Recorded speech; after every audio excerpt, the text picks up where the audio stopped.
하버드대 심리학과 교수이자 세계적인 베스트셀러인 행복에 걸려 비틀거리다의 저자인 데니얼 길버트가 한 가지 유명한 실험을 하였습니다. 복권 당첨으로 큰 돈을 거머쥔 사람들의 행복 지수를 조사하였는데, 놀랍게도 복권이 당첨된 직후에는 그 행복 지수, 행복한 기분이 아주 크게 올라가지만 평균적으로 3개월이 지나면 당첨 전과 같은 수준으로 그 지수가 내려가게 되어진다라는 것이죠. 행복만 그러냐? 불행도 마찬가지예요. 어떤 사건으로 큰 불행을 느끼다가도 일정 시간이 지나면 곧 덤덤해지면서 다시 전과 같은 수준으로 돌아가게 되어지는 것이죠. 이 심리학에서는 이를 가리켜서 쾌락 적응이라고 말합니다. 이러한 현상을 두고 쾌락 적응이라고 말을 하는데, 어떤 일로 유발된 심리나 정서가 시간이 지나면 익숙해져 제자리로 돌아가는 적응 형상을 의미하는 거죠. 그때 내가 여호와께 간구하기를, 주 여호와여, 주께서 주의 크심과 주의 권능을 주의 종에게 나타내시기를 시작하셨사오니 천지간에 어떤 신이 능히 주께서 행하신 일, 곧 주의 큰 능력으로 행하신 일같이 행할 수 있으리이까? 구하옵나니 나를 건너가게 하사 요단 저쪽에 있는 아름다운 땅, 아름다운 산과 레바논을 보게 하옵소서 하되 아멘. 말씀의 시작 부분을 보면 그때에라고 시작하죠. 그때라고 시작하는데, 이것은 이스라엘 백성이 요단 동편 땅을 정복하고 29절에서와 같이 벳부올 맞은편 골짜기, 그러니까 모압 평지에 머물고 있을 때를 말합니다. 그러니까 모세의 입장에서 보면 그때라는 건 어디냐면, 언제냐면 이 80세 시내산에서 하나님께 부르심을 받잖아요. 80세 시내산에서 하나님께 부르심을 받아 이 애굽에 노예된 이스라엘 백성들을 건져냅니다. 그리고 40년의 광야 방랑 생활을 끝마치고 마침내 120세가 돼요. 120세가 되어서 그토록 꿈에 그리고 그리던 약속의 땅 가나안, 그 가나안 땅이 보여요. 건너편에 보이는데 그 가나안 땅에 들어가기 직전 그 상태, 그 시기를 가리키고 있다라는 거예요. 그러니까 그때라는 것은 이스라엘 백성들뿐만 아니라 모세의 입장에서 보면 너무나 설레고 너무나 두근두근거리는, 이제 조금만 걸으면 가나안 땅에 들어가는 거예요. 약속의 땅, 그 가나안 땅을 밟아볼 수 있는 순간인 거예요. 근데 바로 그 직전의 때란 말이에요. 그때 모세가 하나님께 기도하는 거죠. 하나님께 기도하는 거예요. 근데 그 가나안 땅에 들어가기 직전이니까 모세가 감사한 마음으로, 하나님 드디어 내가 여기까지 왔네요. 너무나 감사합니다. 행복감에 젖어 모세가 하나님 앞에 기도하고 있는가? 그렇지 않아요.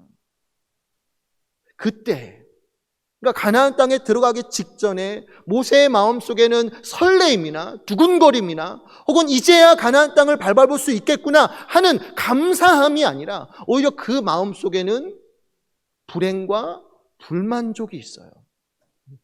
이 기도의 사람 모세가 하나님 앞에 기도하는데요, 그때 그 당시에 마음에 뭐가 있냐면 뭔가 불만족스러운 마음이 있었고, 그래서 그 마음 들고 하나님 앞에 나아가 아주 오랫동안 간절히 간구하는 거예요. 이때 간구하다라는 원어가 호세아 12장에 보면 야곱이 밤새도록 야복 강가에서 하나님과 씨름하는 장면, 기도한다라고 했을 때 그 간구와 똑같은 단어로 쓰여져 있어요. 그러니까 이 기도의 사람 모세가 하나님 앞에 뭔가 불만족스러워서 하나님 앞에 기도하는데 아주 오랫동안 정말 간절하게, 마치 야곱이 하나님과 밤새도록 씨름할 때 환도뼈가 이골이 났음에도 불구하고 포기하지 않고 끈질기게 하나님 내게 복을 주시옵소서 구했던 것처럼 모세도 하나님 앞에 포기하지 않고 정말 이거 하나만큼은 꼭 이뤄주세요. 하나님 내가 다른 거 바라지 않을 테니까 하나님 이거 하나만큼은 꼭 들어주세요. 그 심정으로 야곱처럼 하나님 앞에 나아가 간절하게 부르짖어 기도하는 거예요. 근데 도대체 뭘 놓고 기도하느냐?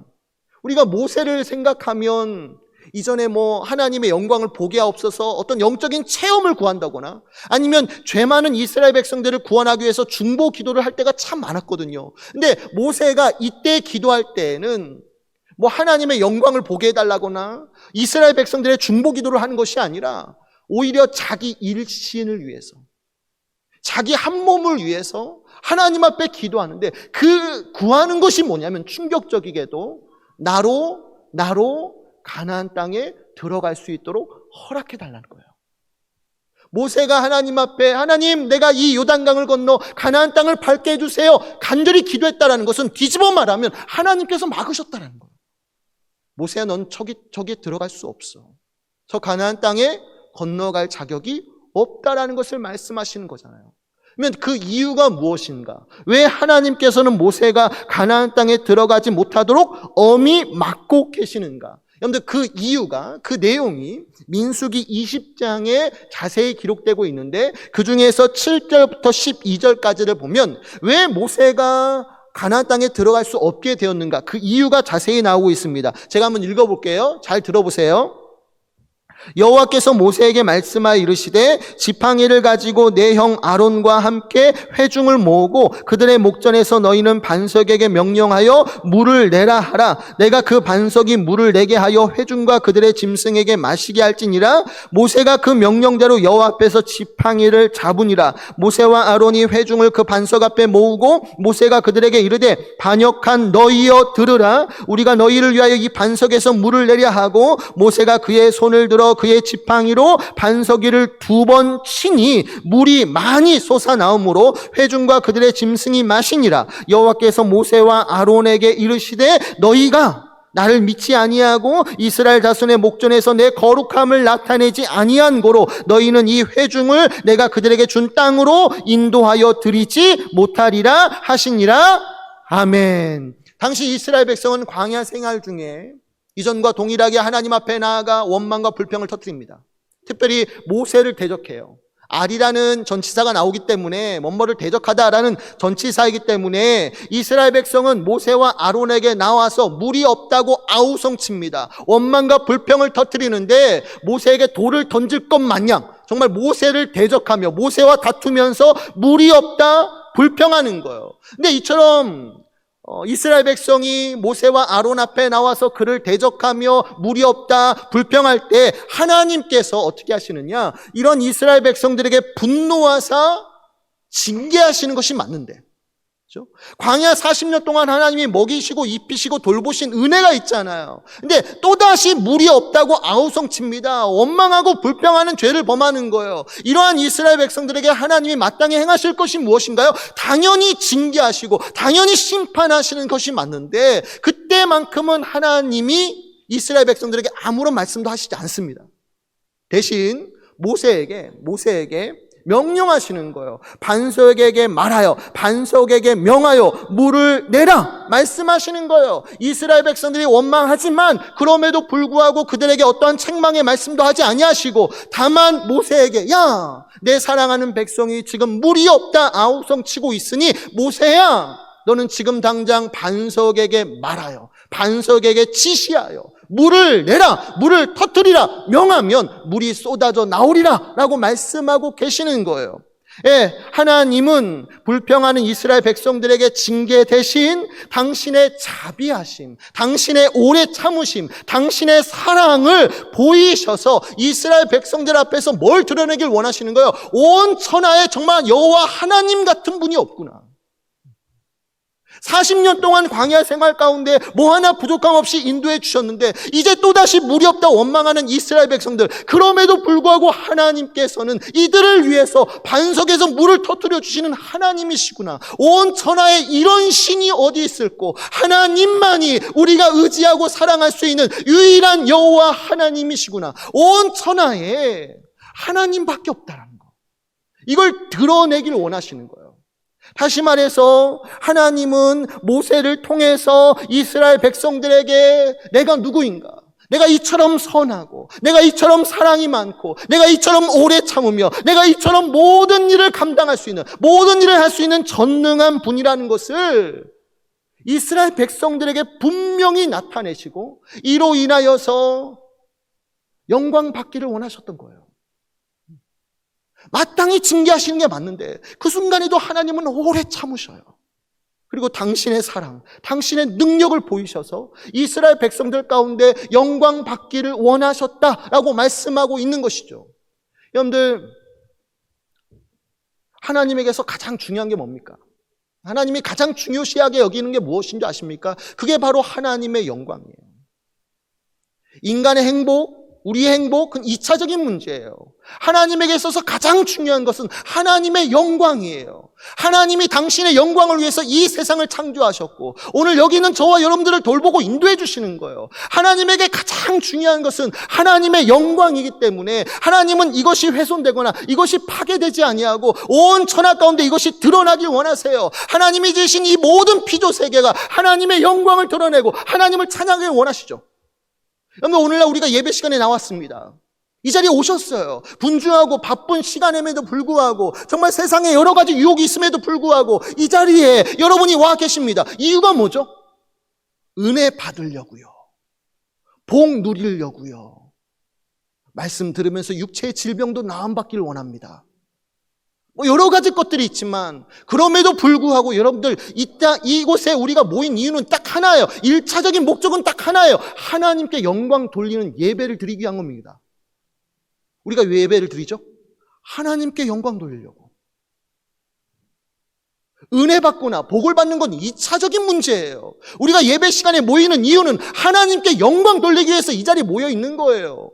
그러니까 여러분들, 내가 분주하다, 바쁘다, 혹은 설교에 은혜가 없다, 목사님이 형편없다, 그런 여러 가지 예배를 드릴 수 없는 이유들이 있다 할지라도 그럼에도 불구하고 여러분들은 정한 시간이 되면 이 예배당에 나와서 하나님 앞에 예배 드리셔야 돼요. 왜? 예배의 1차적인 목적은 영광 돌리는 거니까. 그리고 이렇게 우리가 예배 시간에 함께 모여서 하나님께 영광 돌릴 때, 이 예배로 하나님께 영광 돌릴 때 하나님께서는 너무나 기뻐하셔서 이곳에 모인 모든 사람들에게 은혜와 복을 허락해 주시는 거예요. 그럴 때 우리는 그 마음에 기쁨을 누리게 되고 하나님을 기쁨으로 찬양하는 거죠. 입술을 열어 하나님을 찬양하고 하나님께 감사를 돌렸을 때 하나님이 그 순간에 뭘 받으시는 거예요? 영광을 받으시는 거예요.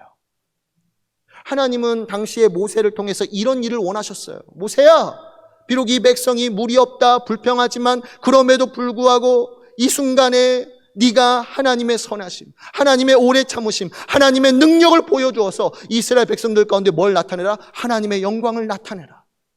명령하시는 거예요. 근데 이렇게 중요한 순간에 모세가 어떻게 행동해요? 이 말씀을 듣고 나서 모세가 어떻게 행동합니까? 아주 격분합니다. 그냥 하나님 말씀대로 하면 되는데 모세가 그 순간에 아주 격분하여서 이스라엘 백성들에게 했던 첫 마디가 무엇이죠? 반역한 너희여 들으라. 반역자들아! 막 무섭게 책망하고 정죄하는 거예요. 그도 그럴 것이 40년 동안 모세가 이 백성을 위해서 얼마나 헌신하고 희생했습니까? 정말 할 수 있는 모든 정성을 다해서 이스라엘 백성들을 여기까지 인도해 줬는데 정작 이스라엘 백성들이 그 모세를 업신여기고 무시하고 다투기까지 하니 야, 내가 너희들에게 해준 것이 얼만데 나한테 이럴 수 있어. 순간 격분해서 이스라엘 백성을 향해서 이 반역자다, 무섭게 정죄할 뿐만 아니라 그 뒤에 뭐라고 말하죠? 우리가 너희를 위하여 이 반석에서 물을 내랴라고 얘기하고 있는데 마치 누가 반석에 물을 내는 것처럼 말해요? 우리가.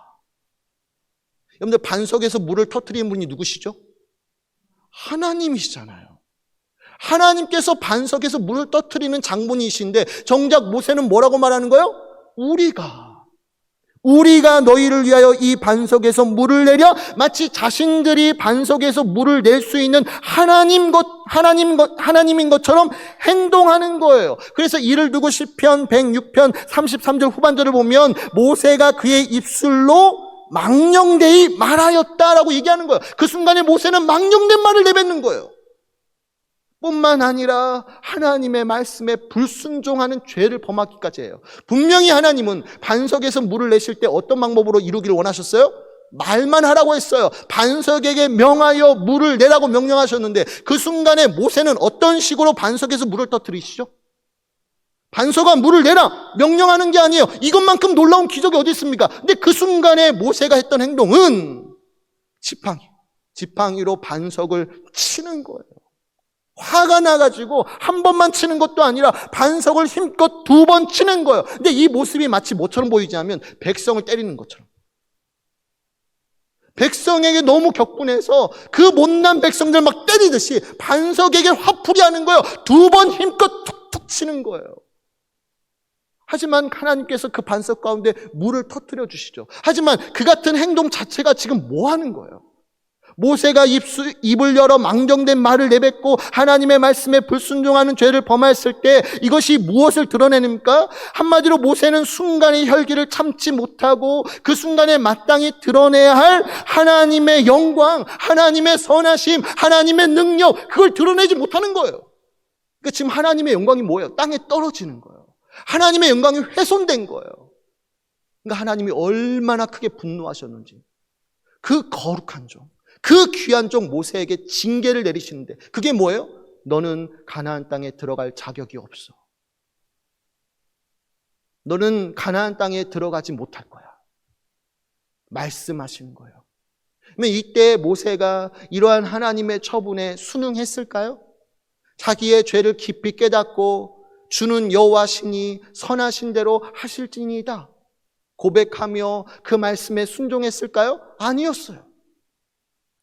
모세는 그 말씀을 들음과 동시에 너무나 마음이 아팠고 슬펐으며 불만족이 가득했어요. 불행함을 느꼈어요. 왜요? 인간적으로 봤을 때 지난 세월이 다 가나안 땅에 건너가기 위함이 있는데 그걸 막아버리셨으니 모세의 마음에 무슨 감사가 있겠어요? 인간적으로. 원망과 불평이 쌓여 있는 거예요. 불만족스러운 거예요. 불행하게 느껴지는 거예요. 그래서 어떻게 해요? 하나님 앞에 다시 한번 나아가서 간절히 기도하기를, 하나님 구하옵나니 나로 저 요단강을 건너 가나안 땅을 건너가게 하사 저 아름다운 땅, 저 아름다운 산과 레바논을 보게 하소서. 하나님 앞에 간절히 기도하는 거예요. 어떤 상태로? 불만족스러운 상태로. 그러면 이때 하나님께서 모세에게 어떠한 응답을 주셨을까요? 어떤 응답을 주셨을까요? 여러분들 본문 26절과 27절 말씀 보면 이러한 모세의 기도에 대해서 하나님이 다음처럼 응답해 주십니다. 26절과 27절 우리 다 함께 읽어보도록 합시다. 준비 시작. 여호와께서 너희 때문에 내게 진노하사 내 말을 듣지 아니하시고 내게 이르시기를 그만해도 족하니 이 일로 다시 내게 말하지 말라. 너는 비스가 산 꼭대기에 올라가서 눈을 들어 동서남북을 바라보고 내 눈으로 그 땅을 바라보라. 너는 이 요단을 건너지 못할 것임이니라. 아멘. 말씀 보면 하나님은 모세의 기도를 이런 지하에 거절하십니다. 매몰차게 거절하시죠. 그러면서 첫 마디로 주신 말씀이 뭐냐면, 첫 마디가 뭐냐면 그만해도 족하니였어요. 오늘 설교 제목이기도 하죠. 하나님 모세의 기도를 들으시고 첫 마디가 뭐냐면 그만해도 족하다는 거예요. 그만해도 족하니예요. 여러분들 우리가 한글로 보면 두 음절로 되어 있는 것처럼 보여지지만 원어로 보면 한 단어예요. 그만해도 족하니라고 했을 때 히브리어로 라부로 쓰여졌어요. 히브리어 한 단어인 라부로 쓰여져 있는데 이 라부라는 것은 수, 양, 크기 모든 것 있잖아요. 모든 것에 있어서 풍성하다, 충분하다, 자족하다 이런 의미를 가지고 있어요. 수, 양, 크기 등 모든 것에 있어서 풍부하다라고 했을 때 이게 히브리어로 라부라고 말하는 거예요. 근데 하나님께서 모세에게 하나님 나로 제발 가나안 땅에 건너갈 수 있도록 허락해 주세요라고 했을 때 하나님이 한마디로 뭐라는 거예요? 충분해. 충분해. 라부. 충분해. 말씀하시는 거예요.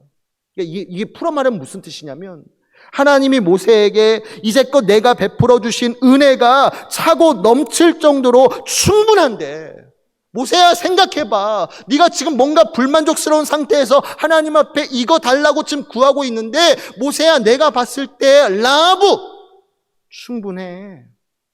이제껏 내가 받은 은혜가 하나님의 은혜가 차고 넘칠 정도로 충분한데 뭐가 그렇게 불만이냐고 지금 책망하고 계시는 거예요. 그러니까 지금 그 순간에 하나님은 모세에게 네가 받은 은혜를 생각해 보라는 거예요. 네가 받은 은혜가 얼마나 큰데 감사할 줄도 모르고 만족할 줄도 모르고 또다시 무엇인가를 구하면서 하나님 앞에 불평하느냐? 이미 받은 것이 충분하다라는 거예요. 라브, 충분해. 여러분들, 이와 같은 응답을 받은 또 한 사람의 기도의 사람이 있죠. 그게 사도 바울이에요. 고린도후서 12장을 보면 사도 바울이 하나님 앞에 간절히 기도합니다. 그 내용인즉 자기 육체의 가시를 빼달라는 것이었어요. 바울의 몸에 가시가 있어요. 가시라는 건 쿡쿡 찌르는 거잖아요. 괴롭게 하는 거잖아요. 근데 그 몸에 어떤 질병이 있는 거예요. 그 질병이 정확히 무엇인지는 알 수 없지만 바울의 몸을 너무나 괴롭게 하는 질병이 있었고, 그래서 바울은 하나님 앞에 나아가 기도하기를, 하나님, 내 육체의 가시 좀 빼주세요. 이 질병 좀 낫게 해주세요. 한 번만 구하는 것이 아니라 무려 3번씩이나 하나님 앞에 간절하게 오랫동안 기도하시는 거예요. 기도하는데 이때 하나님의 응답이 뭔지 아십니까? 이러한 바울의 기도, 기도의 사람 아닙니까? 근데 그런 자의 기도에 대해서 하나님이 말씀하신 건 뭐냐면, 내 은혜가 내게 족하다예요. 사도 바울의 기도에 대해서도 하나님의 매몰차게 거절하시면서 첫 마디가 뭐냐면, 내 은혜가 내게 족하다라는 거예요. 어떻게 보면 모세에게 했던 말씀처럼 라브, 충분해. 바울아, 이제까지 네가 받은 하나님의 은혜를 생각해봐. 얼마나 차고 넘칠 정도로 많은 은혜를 받았니? 근데 육체의 가시를 빼어달라고 또다시 불만족스러운 상태에서 뭔가를 구하고 있는데, 바울아, 충분해. 네가 받은 은혜가 차고 넘쳐. 뿐만 아니라 그 연약함까지도, 그 육체의 질병까지도 어떻게 보면 하나님의 축복의 도구 아니니? 내 교만을 죽이고 내 교만을 억제하고 하나님을 더 의지하고 하나님을 더 가까이 만드는 것이 그 육체의 가시 아니니? 그러니까 그 육체의 가시는 어떻게 보면 하나님의 은혜의 도구다, 하나님의 축복의 도구다라고 말씀하고 계시는 거예요. 한마디로 바울에게 네가 받은 은혜가 충분하니까, 그 육체의 가시조차도 하나님의 은혜의 도구니까, 바울아, 지금 내 상황에 대해서 어떻게 하는 거야? 만족하고 하나님 앞에 감사해야지. 명령하는 거예요. 근데 어떻게 보면 모세에게도 같은 말씀 주시는 거예요. 생애 말년 동안 120년을 살아오면서 모세가 받은 은혜가 얼마나 큽니까? 정말 하나님을 대면하여 아는 자, 정말 친구가 친구를 바라보듯 그 얼굴과 얼굴을 맞이하면서 하나님과 대화를 나눴던 자가 누가 있어요? 이스라엘 백성들 중에 모세만큼 하나님께 놀랍고 큰 은혜를 받은 사람이 없어요. 너무 많은 은혜를 받았죠. 그럼에도 불구하고 모세가 120세가 되었을 때 뭔가 불만족스러운 상태로 하나님 앞에 구하고 있으니 하나님 말씀하신 거, 라브, 충분하지 않니? 예, 우리 신자의 마음속에 정말 세상 모든 풍파가 나를 흔들고 낙심케 한다 할지라도 내 중심에 하나님께 받은 풍성한 은혜를 기억하고 또 앞으로 그러한 은혜를 주실 것을 기대하는 사람이라면 어떠한 상황과 형편하라도 그는 어떻게 해요? 기쁨을 누리고요. 하나님, 감사합니다. 찬양을 부를 수 있는 거예요. 내 마음이 천국이면요, 사는 것이 지옥일지라도요, 거기에서 감사함을 찾아요. 감사함으로 하나님께 영광 돌리는 거예요. 근데 내 마음이 지옥이잖아요. 내 마음이 갈급하잖아요. 내 마음이 비어있잖아요. 그러면 아무리 부유한 환경 가운데 살아도 이거 저거 불평하면서 사람들 괴롭게 만드는 사람이 되는 거예요. 오늘 내 마음에 지금 하나님의 은혜가 충만해요? 날마다 지나온 삶을 돌아봤을 때 내게 주신 은혜가 너무나 풍성하다는 거, 충분하다는 거 손가락으로 꼽아가면서 날마다 기억하며 하나님 감사합니다. 노래 부르고 있어요? 만약 그렇지 못하다면 이 순간에 다시 한번 하나님 바라보세요. 바라보시고 하나님이 내게 베푸신 은혜, 그 복을 세워보세요. 그리고 앞으로 주실 것을 기대하세요. 그래서 하나님께 감사로, 범사에 감사함으로 하나님께 영광 돌리시는 저와 여러분들 되시기를 주님의 이름으로 축원해 드립니다.